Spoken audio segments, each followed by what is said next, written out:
संसार की भीड़ में मनुष्य के विचारों में भी आधुनिकता का प्रभाव परस्पर देखने को मिलता है। इसका एकमात्र कारण है मनुष्य में धैर्य की कमी। हमारी रोजमर्रा की जिंदगी में चाहे वह गृह कार्य हो या कार्यालयी बोझ, हमारे धैर्य में अविश्वास बढ़ता जा रहा है, जिसके चलते हम अपनी मानवीय विचारधारा खोते जा रहे हैं।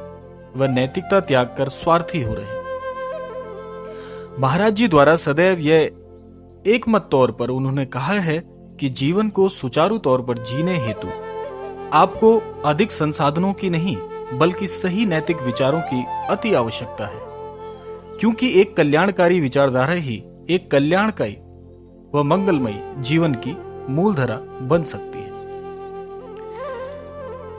महाराज जी कहते हैं कि अधैर्य की अवस्था में मनुष्य अपना संपूर्ण विवेक खो देता है तथा कई अनर्थपूर्ण कार्यों को अंजाम देता है, जिससे वह समाज में कई लोगों के समक्ष सम्मान तो खोता ही है, इसके साथ साथ कई लोगों से दुर्भाग्य को भी अर्जित करता है, जिससे उसका कोई भी कार्य जीवन में नहीं बनता और वह ईश्वर तक को कोसने से बाज नहीं आता।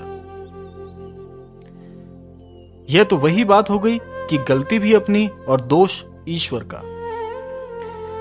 अब ऐसी स्थिति में आपको क्या करना है? जब भी आप चाहे अनचाहे किसी विवाद में फंसते हैं तो आपको एक चमत्कारी आदत अपनानी है।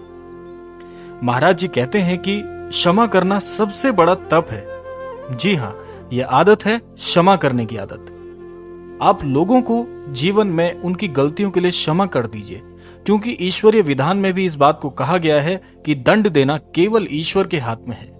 मनुष्य केवल यह कर सकता है कि वह अपने जितने भी विरोधी हैं उनको क्षमा कर दे, दिल से क्षमा कर दे, और जो भी न्यायपूर्ण कार्य है, जो भी न्याय की व्यवस्था है, वह ईश्वर के हाथों छोड़ दीजिए।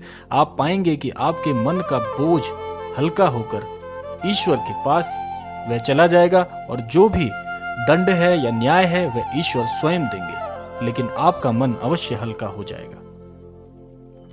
तो आपको दूसरों को क्षमा करना है। यह आदत अवश्य मुश्किल तो है ही, परंतु कल्याणकारी भी है।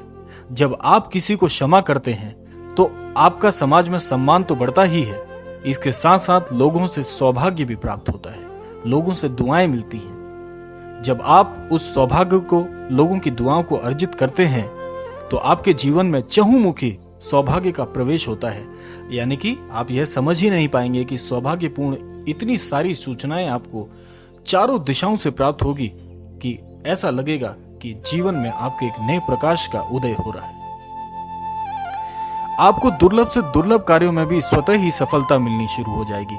जो कार्य आपको पहले दुर्लभ नजर आते थे, जो कार्य के लिए आप खुद को असक्षम समझते थे, वह कार्य भी आपके धीरे धीरे संपूर्णता की ओर बढ़ते चले जाएंगे। इस आदत के इतने फायदे महाराज जी ने बताए हैं, इसलिए हमारे शास्त्रों में भी ये बात कही गई है कि क्षमा करने से बड़ा, किसी को क्षमा करने से बड़ा कोई भी तप इस जीवन में नहीं है। यह सबसे बड़ा तप है कि जब आप दूसरों को क्षमा कर देते हैं।